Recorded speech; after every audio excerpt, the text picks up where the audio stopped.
In the fall of 2008, in Edmonton, Canada, a man named Mark Twitchell crossed a terrifying line between fantasy and reality. He was an aspiring filmmaker, obsessed with a popular TV show, Dexter, which followed a serial killer who justified his murders through a twisted moral code. What started as an obsession with fiction would eventually turn deadly.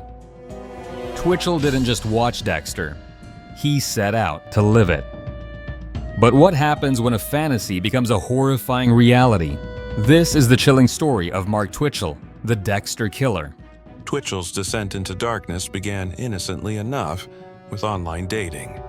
He used a fake profile on Plenty of Fish, a popular online dating platform, to lure unsuspecting men to his rented garage.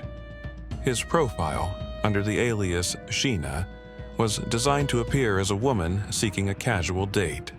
Twitchell had set it up as a kill room, a place where he would play out his darkest fantasies.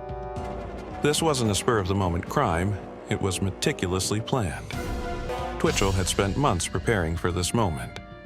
He set up his garage to look like an unassuming space, but it was in reality a macabre movie set where he would play the role of the killer. He had even equipped the room with tools, a hockey mask, and blood-stained sheets mimicking the brutal scenes he had watched on Dexter. Central to this case was a document titled SK Confessions, discovered on Twitchell's computer. This wasn't just a diary or a journal. It was a step-by-step blueprint for his crimes. Written in the third person, the document detailed how Twitchell planned to commit murder. It wasn't just an outline. It was a guide for executing his fantasy, inspired by Dexter's own methods of choosing victims, staging killings, and disposing of bodies. The document referred to Twitchell as an artist, a killer who was trying to create the perfect crime. His obsession with Dexter wasn't limited to just mimicking the killer's actions.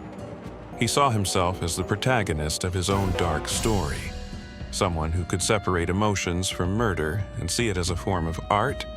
And what made this even more disturbing was how Twitchell began to see the killings not as crimes, but as performances, meticulously planned and executed with the precision of a filmmaker.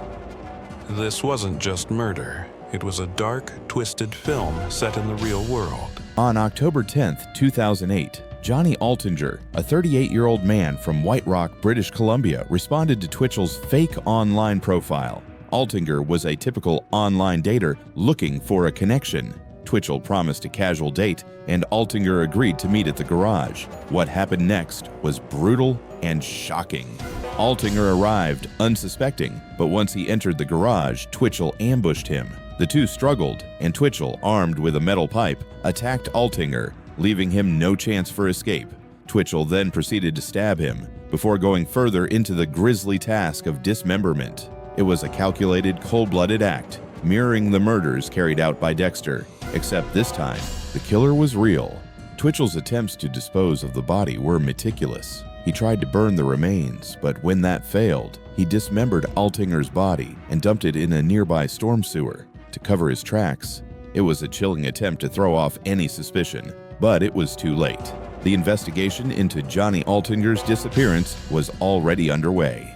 Altinger's disappearance was reported by concerned friends, but the case seemed to hit a dead end. However, the first break in the case came when police learned of Twitchell's earlier, failed attempt to murder another man, Gilles Tétrault. Twitchell had lured Tétrault to the same garage under similar pretenses, but Tétrault managed to escape after being bound and attacked. This was the first clue that the two cases were connected, and investigators soon turned their attention to Twitchell. The next breakthrough came from forensic evidence. Police discovered traces of blood in Twitchell's car, which led them directly to his garage. But the most damning evidence was the discovery of SK Confessions.